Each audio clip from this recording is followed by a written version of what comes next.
Muliakan sahibul wilayah, aparatur pemerintah setempat yang sama-sama kita hormati, kita muliakan segenap para habaib, para alim wal ulama, guru-guru kita yang mulia, yang sama-sama kita hormati, kita muliakan Ketua Masjid Jami Keramat Warbadat Al-Mukarram Bapak Haji Faisal, Bapak Wakil Al-Mukarram Bapak Jaya Haji Abi Maswi beserta seluruh staf dan jajarannya, beserta Bapak dan jemaah yang hadir dalam kesempatan ini yang dimuliakan oleh Allah Subhanahu wa taala. Puji dan syukur marilah kita sama-sama panjatkan kehadirat Allah atas segala kenikmatan yang telah Allah berikan kepada kita semuanya. Salawat dan salam semoga Allah curah limpahkan selalu kepada Kanjeng Nabi besar Muhammad sallallahu alaihi wasallam. Kita lanjutkan kembali kajian kita Riyadhus Shalihin. Wa an Abi Hurairah Abdurrahman bin Sakhrin radhiyallahu anhu, dan diriwayatkan dari Abi Hurairah Abdurrahman bin Sakhr radhiyallahu anhu qala berkata Abi Hurairah, kata Abi Hurairah, qala Rasulullah sallallahu alaihi wasallam. Kata Abi Hurairah, Rasulullah pun bersabda, kata Rasulullah, innallaha ta'ala, sesungguhnya Allah ta'ala, la yanzuru, Allah tidak akan melihat, ila ajsamikum, terhadap jasad-jasad kalian semuanya, wala ila suwarikum, dan tidak akan melihat terhadap rupa kalian semuanya, walakin yanzuru ila qulubikum, dan tetapi Allah akan melihat hati kalian semuanya. Rawahu, telah meriwayatkan terhadap itu hadis Muslimun, Imam Muslim. Jadi hadis ini sering kita dengar, bahwasannya innallaha la yanzuru ila ajsamikum, sesungguhnya Allah tidak akan melihat fisik kalian, Allah tidak akan melihat jasad kalian, wala ila suwarikum, Allah tidak akan melihat tampang kalian, mau cantik, mau kurang cantik, mau ganteng, mau kurang ganteng, mau hidung mancung, mau hidung mau pipi pipi tembem, mau pipi mau badan gemuk, mau badan kurus, kata Allah.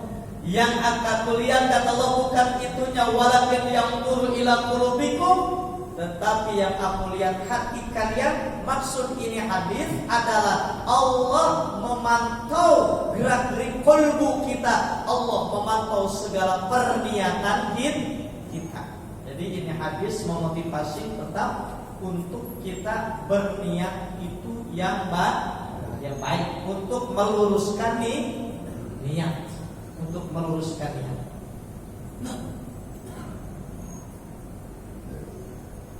Wa an Abi Musa, dan diriwayatkan ini hadis daripada Abi Musa Abdullah bin Qais. Abi Musa Abdullah bin Qais al-Ash'ari radhiyallahu anhu qala, kata Abi Musa, su'ila Rasulullah sallallahu alaihi wasallam, suatu ketika Rasul itu pernah ditanya. Jadi para sahabat itu suka bertanya kepada baginda Nabi besar Muhammad sallallahu alaihi wasallam. Makanya nanti ada sesi pertanyaan juga gitu maksudnya. Rasul pun ketika kumpul dengan sahabat selalu memberikan waktu untuk bertanya. Nah, maka nanti pun insyaallah akan ada dalam majelis taklim ini adalah waktu-waktu untuk bertanya. Maka silakan yang ada pertanyaan nanti dikumpulkan, boleh ditanyakan. Yang bisa langsung dijawab, yang gak bisa nanti baca dulu kitabnya. Kalau Rasul pun sama, bisa langsung dijawab, gak bisa nunggu turun wahyu, nunggu datangnya Jibril. Kan saya mah bukan Nabi, bukan Rasul gitu. Kalau kagak bisa ya mentok Jibril kagak datang gitu. Maka nungguan kan sabar dulu, nanti cari dulu di kitabnya begitu. Karena kalau dipaksakan dijawab nanti agama jangan asal-asalan jawabnya. Nanti hasilnya pun asal-asalan. Maka Makanya ini sering saya sampaikan, artinya ketika kita bertanya kepada guru-guru kita yang mana saja, ada waktunya guru itu menjawab langsung, ada waktunya guru tidak menjawab langsung, harus bersusudon. Artinya guru itu satu tidak menjawab karena khawatir kalau dijawab itu takut kita tidak bisa menyikapi pertanyaan itu. Yang kedua yaitu tadi, guru itu hati-hati, dia masih ragu untuk mengeluarkan jawaban, nanti kasih waktu untuk mutolaah kitab, untuk mencari di dalam kitab-kitab begitu. Kadang kita kagak setiap jawaban pengen langsung. Pilihan guru yang gak bisa menjawab, gurunya jelek kenapa? Ya ini guru main kasuan mulu. Ya begitu, sudah masuk jawabannya di kasuan gitu. Gak es gitu, bukan begitu. Itulah kehati-hatian para guru. Nah, kata Abi Musa Abdullah bin Qais al-Asy'ari radhiyallahu anhu, Nabi pernah ditanya anir rajuli, tentang seorang laki-laki. Maksudnya tentang seseorang lah secara umumnya. Rajul katanya asal katanya laki-laki artinya. Tapi tentang seseorang. Tentang seseorang yuqatilu syaja'atan, yang dia membunuh dengan syaja'atan, dengan niat gagah, dengan niat ingin menunjukkan kegagahannya. Atau dia berperang, perangnya niatnya syaja'atan, ingin melihatkan kelebihannya, ingin dalam motivasi dalam hatinya bahwa saya ini orang hebat, saya ini orang kuat, saya ini orang sakti. Maklum, pertanyaan sahabat dulu kenapa tentang peperangan, karena dulunya musimnya zamannya zaman apa? Zaman peperangan. Itu zaman peperangan, zamannya dulu. Kata sahabat, ya Rasulullah, bagaimana dengan seseorang yang dia membunuh atau dia berperang tapi tujuannya itu syaja'atan, untuk memperlihatkan bahwa dia itu orang paling hebat, orang yang paling gagah, bahwa ingin menunjukkan dia itu jawara masa ditanya gitu. Motivasinya itu saja, untuk cari nama motivasinya. Yang kedua, wa yuqatilu hamiyatan, dan pertanyaan yang kedua kata sahabat, ya Rasulullah, bagaimana dengan seseorang yang membunuh, yang berperang hamiyatan, tujuannya itu dendam. Jadi dia membunuh orang, tujuannya dendam. Dia berperang, waktu itu tujuannya dendam, tujuannya balas dendam. Wa yuqatilu riya'an, dan bagaimana ya Rasulullah dengan seseorang yang membunuh atau berperang itu tujuannya riya'an, tujuannya adalah riya. Berarti dia tadi mencari nama apa? Nama baik. Ayyudzalika fisabilillah, apakah perbuatan semacam itu termasuk adalah jihad fisabilillah? Kata sahabat. Jadi kata sahabat, ya Rasul, kalau ada orang perang, ada orang ribut, tujuannya satu, ingin memperlihatkan apa tadi? Kehebatannya. Yang kedua, tujuannya ingin apa? Karena dendam. Yang ketiga, tujuannya karena riya, berarti ingin cari nama. Ayyudzalika fisabilillah, apakah perbuatannya termasuk fisabilillah, jihad fisabilillah? Faqala Rasulullah sallallahu alaihi wasallam, maka menjawab baginda Rasulullah, ma qatala litakuna kalimatullah hiyal mulia wa huwa fisabilillah. Yang disebut jihad fisabilillah itu kata Nabi, orang yang membunuh, orang yang berperang, tujuannya adalah litakuna kalimatullah hiyal mulia, tujuannya hanya untuk menegakkan kalimat Allah yang tinggi, bahwa fisabilillah, baru itu dikatakan jihad fisabilillah. Jadi yang disebut jihad fisabilillah tujuannya untuk menegakkan li'i'la'i kalimatillah. Jadi bukan karena ingin apa tadi? Bukan karena ingin menunjukkan kehebatan, bukan karena dendam, bukan karena cari nama, tapi karena kepentingan agama. Ini pentingnya, artinya apalagi meluruskan, apalagi kepada anak-anak kecil, anak remaja, kita harus diluruskan. Kadang-kadang ada doktrin dalam anak-anak remaja bahwa tawuran itu jihad fisabilillah. Iya Pak, suatu ketika ada anak-anak saya yang ngaji, anak-anak itu maghrib ngaji di saya, ngaji anak SMP ngaji. Nah, kelar ngaji kan saya nggak tahu pulang kadang ngajar kemana, tawuran. Saya tahu ada informasi dari Pak Bimas, Pak Ustadz begitu ketangkap, Pak Ustadz katanya nggak punya, dilihat anaknya bener, anak ngaji kita, lagi pukuli. Kenapa kamu tawuran, kami ngaji? Kan kata yang gede Pak, tawuran itu jihad Pak. Matinya saja surga Pak katanya. Justru kalau nggak mau tawuran cemen Pak katanya, masuk neraka katanya. Masya Allah, itu ternyata anak kecil berani. Kenapa? Ada yang ngedoktrin tawuran itu jihad. Makanya ini yang perlu penjelasan. Makanya disebut berantem jihad itu adalah satu bukan karena gagah-gagahan, bukan karena dendam, bukan karena apa? Bukan karena cari nama, tapi tujuannya adalah untuk menegakkan kalimat Allah. Tujuan kalimat Allah inilah yang meluruskan niat, meluruskannya.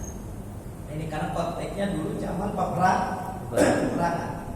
Hikmah zaman sekarang adalah pentingnya tadi meluruskan niat dalam segala bidang.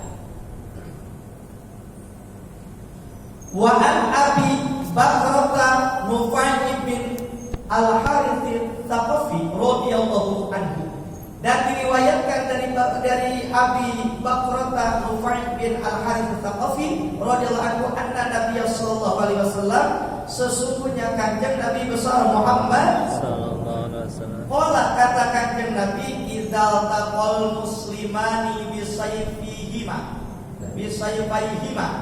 idzal taqal muslimani, apabila dua orang muslim berjumpa, bisayfihima, kedua-duanya membawa saif, membawa pedang, bahasa kitanya membawa golok. Apabila kata Nabi dua orang muslim berjumpa, dua-duanya membawa apa tadi? Membawa golok, membawa pedang, membawa celup, membawa membawa pistol misalnya. Kemudian kata Nabi, fal qatilu wal maqtulu finnar, maka yang membunuh dan yang dibunuh semuanya masuk neraka.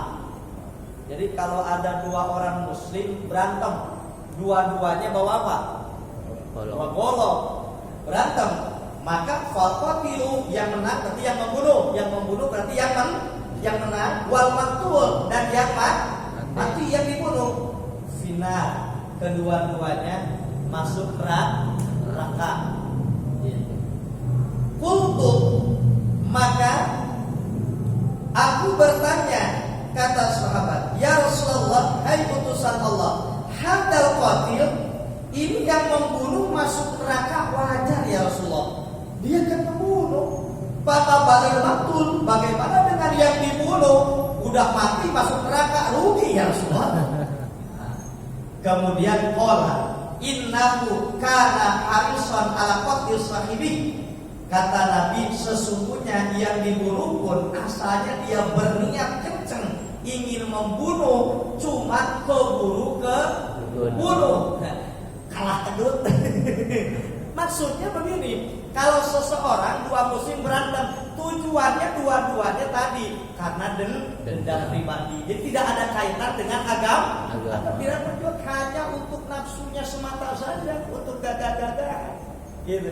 Maka dua-duanya masuk neraka. Artinya apa? Hati-hati Bapak dalam bermasyarakat bertetangga. Makanya kalau punya masalah dikit, kalau bisa mah diselesaikan. Jangan sampai gara-gara motor ngalanin sampai kita sama tetangga saling bacok. Banyak kan kejadian begitu? Jangan sampai gara-gara ketersinggungan bahasa dikit kita sama tetangga sama temen saling bacokan. Awas. Dua-duanya masuk mana tadi? Neraka. Masuk neraka. Yang berantem tidak fisabilillah itu kalau memang unsurnya adalah li'i'la'i kalimat billah. Kalau dalam perjuangan agama Allah yang membunuhnya pun fisabilillah, yang ataupun ada yang dibunuh pun bisa menjadi mati syahid kalau tujuannya untuk menegakkan agama Allah Subhanahu wa ta'ala. Tapi di luar itu adalah fitnah. Artinya hindarilah permusuhan di antara kita, apalagi kita sesama umat Islam ya. Bahkan kata Nabi dalam hadis lain, sesungguhnya kan umat muslim itu adalah orang yang mampu menyelamatkan saudaranya, selamat daripada lisannya dan selamat daripada perbuatan.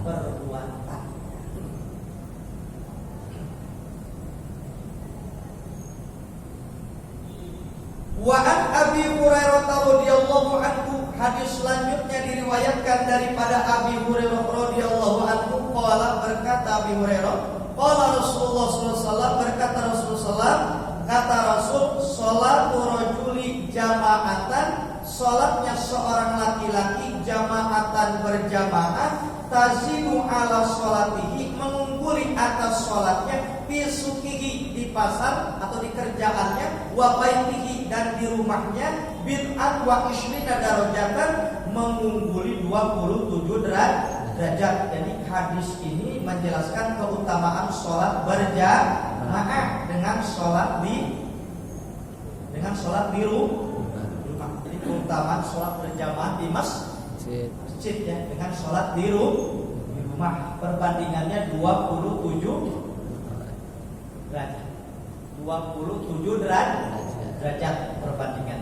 Makanya kan kalau yang namanya laki-laki kita ya, sunat muakkad itu berjamaah di masjid, sunat muakkad. Tapi bagi suatu kampung itu berjamaah itu hukumnya fardu kifayah.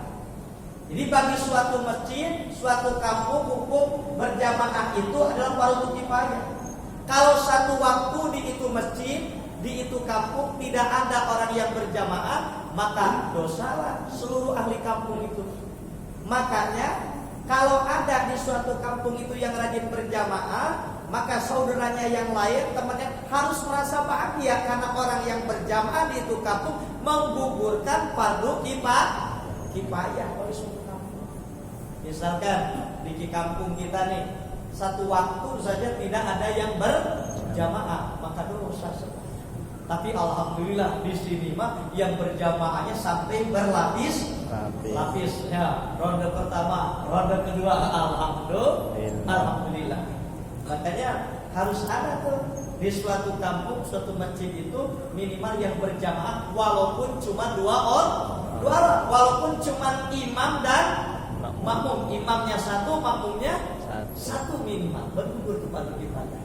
Nah setelah gugur fardu kifayahnya ada yang berjamaah, kembali kepada hukum sunat muakkadah bagi setiap individu. Sunat muakkadah itu sunat yang dikukuhkan mendekati kepada wajib. Nah, bagi laki-laki. Nah, kalau bagi perempuan, memang perempuan boleh sholat di masjid bagus, tapi utamanya perempuannya di mana? Di rumah. Makanya kalau laki-laki sholatnya di rumah mulu, berarti jangan pakai sarung sama koko. Pakainya apa? Canda itu canda tapi ada benernya. Nanti kata bininya di sini udah, bapak kalau di rumah mulu, kalau bininya ngerti mah, bininya ngerti ya. Nyantai kata bini, udah lah bapak kalau sholat di rumah mulu getian. Kenapa bapak pakai mukena, mama pakai sarung koko mau ke masjid. Tapi masih alhamdulillah masih mau sholat. Ini berbicara keutamaan saja, utamanya berjamaah di masjid.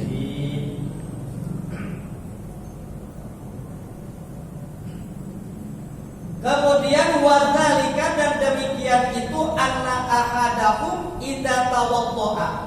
Anna ahadahum, sesungguhnya salah seorang di antara mereka, idza tawaddaa, apabila berwudu, fa ahsanal wudu'a, maka membaguskan wudunya. Jadi kalau seseorang dia berwudu kemudian membaguskan wudunya bagus, itu syarat fardu wudunya dipakai, sunnah wudunya dipakai, rapi, bagus, sempurna wudunya. Setelah itu summa atal masjidah, kemudian dia mendatangi masjid. tujuannya la yuridu ila sholata, mendatangi masjid itu tujuannya tidak ada lain untuk melaksanakan sholat. Tetapi Pak, ada murid saya kalau saya pulang ceramah dari luar kota, kadang-kadang saya suka kelewat ngambil air wudhu. Ada tuh anak-anak yang suka ngaji di musola di masjid gitu ya. Saya kadang senang, kata saya alhamdulillah tobat kali ini anak benar di masjid malam-malam sholat kan. Begini aja wiridan kan, begitu dilihat Pak deketin ternyata bukan megang tasbih, megang HP. Begitu dideketin dikirain mah baca Quran, main ular-ularan di masjid. Masya Allah. Nah ini mah masuk ke masjidnya bukan ngadem untuk main apa, tetapi masuk wudu, masuk masjidnya itu dalam sini ceritanya atal masjidah la yuridu ila sholata. Dia menuju masjid itu tujuannya untuk melaksanakan sholat. La yanhazu ila sholat. Tidak ada motivasi yang lain untuk masuk kecuali sholat. Lam yakin khatwatan, maka tidaklah dalam setiap satu langkahnya itu illa rufi'a lahu biyadarajatun, kecuali baginya diangkat satu derajat. Jadi kalau Bapak ambil air wudhu dengan sempurna, setelah itu menuju masjid, masuk masjid dengan tujuan mau sholat berjamaah, maka setiap langkah yang dilangkahkan dari rumah, setiap satu langkahnya menjadi sababiyah, yaitu derajat Bapak diangkat oleh Allah Subhanahu wa ta'ala. Makanya Bapak kalau jauh dari masjid, langkahnya pun lebih banyak, berarti derajatnya diangkatnya lebih tinggi. Gitu Pak. Cuma jangan diakal-akalin. Ya biar banyak langkahnya, mau ke masjid Luar Batang muter dulu dah. Ke Muara Baru muter dulu. Ke Muara enggak juga.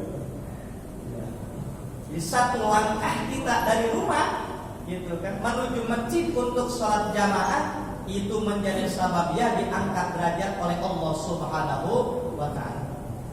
Wa khutta anhu biha khati'atun, satu langkah kaki kita menuju masjid untuk salat berjamaah menjadi sababiyah dilepur segala kesalahan-kesalahan kita, segala kejelekan dan dosa kita oleh Allah Subhanahu.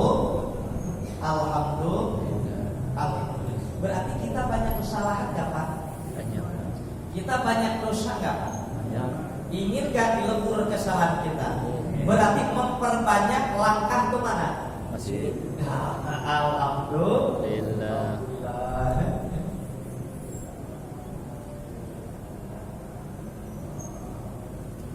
Hatta yadkhulal masjidah, sehingga ia masuk ke masjid. Fa idza dakhalal masjidah